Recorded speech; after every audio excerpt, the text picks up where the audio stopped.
बिस्मिल्लाहिर्रहमानिर्रहीम। अस्सलाम वालेकुम। आज हम बना रहे हैं पकोड़े। इसके लिए हमें जो चीज़ें चाहिए, ये एक बोल मैंने आलू बारीक स्लाइस को काट लिए, इसे वॉश कर लिए बहुत ही बारीक स्लाइस में। ये प्याज मैंने काट लिया है,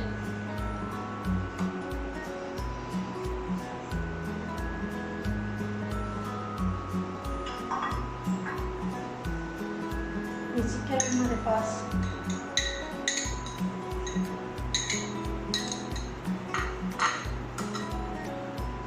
चिकन लिए मैंने बारीक स्लाइस में, जैसे आलू की कटिंग की है वैसे चिकन की एक प्याली देखी। एक बड़ी सब्ज़ मिर्च मैंने बारीक चॉप कर ली है। स्पाइसेस में मेरे पास 1 टेबल स्पून मैंने भर के लिया है कुटी लाल मिर्च, हाफ टी स्पून पिसी लाल मिर्च, 1 टीस्पून नमक है मेरे पास, और 1/4 टीस्पून अजवाइन है, 1 टीस्पून साबुत ज़ीरा है, 1 से 1.5 टेबल स्पून मैंने कसूरी मेथी लिया। पालक नहीं डाली मैंने, मेथी डाली। ये सारे स्पाइसेस डाल देंगे इसे। ये भर के 1 से 2 टेबल स्पून मैंने, तकरीबन 1.5 टेबल स्पून होगा साबुत धनिया कुचल लिया है,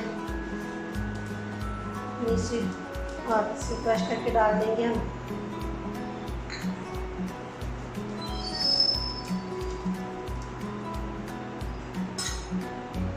एक बड़ी प्याली मैंने बेसन की ली है। बाद में अगर हमें और चाहिए होगा तो ज़रूरत होगी तो डाल लेंगे, ज़्यादा बेसन नहीं हमें करना। इसे हम अच्छे से अब मिक्स कर लेंगे।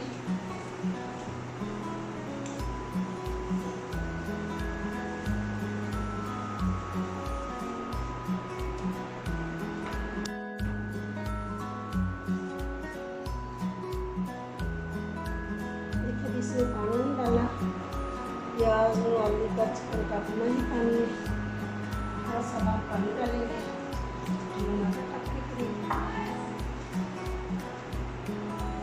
और हाथ से अच्छी तरह से मिक्स कर लेंगे।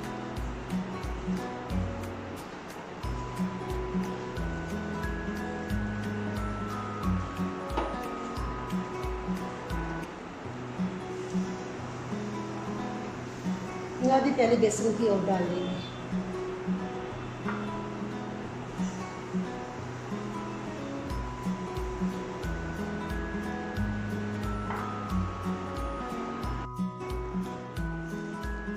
देखिए जी, बेसन हमारा तैयार हो चुका है। ज़्यादा पतला नहीं हमने इसे करना। 1 से 1.5 कप मैंने 1 कप पानी का डाला है, क्योंकि ये मसाले जब लगते हैं प्याज को आलू को उतना ही पानी छोड़ देते हैं। बस इतना सा है, सेम सा चाहिए। ऑयल को गर्म करते, थोड़ों को फ्राई करते।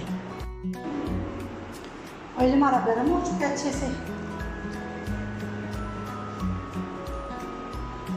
हाथ में थोड़े डाल, बहुत ज़्यादा बड़े बड़े नहीं डालने।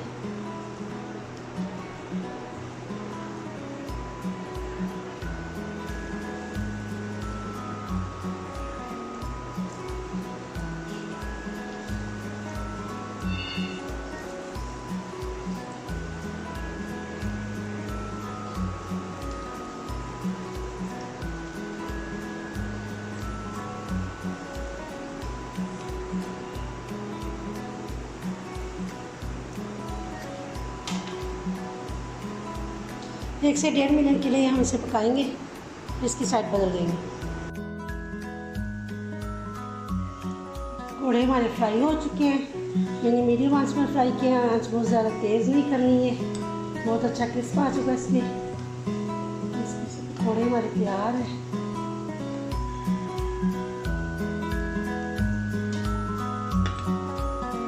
मैंने कढ़ाई में फ्राई नहीं किए, बहुत ज़्यादा डीप नहीं करनी है, मीडियम फ्राई।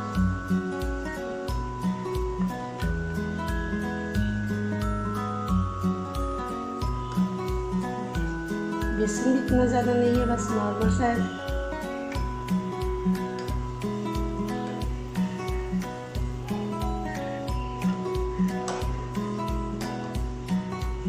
इसी तरह हम सारे पकौड़े फ्राई कर लेंगे। पकौड़े हमारे फ्राई होकर तैयार हो चुके हैं, बहुत ही क्रिस्पी और मज़े के बने हैं। आलू चिकन और प्याज के पकौड़े बहुत ही मज़े के हैं, ज़रूर ट्राई कीजिएगा। वीडियो पसंद आए लाइक और शेयर करें, दुआ में याद रखिएगा, अपना बहुत ख्याल रखिए। अल्लाह हाफिज़।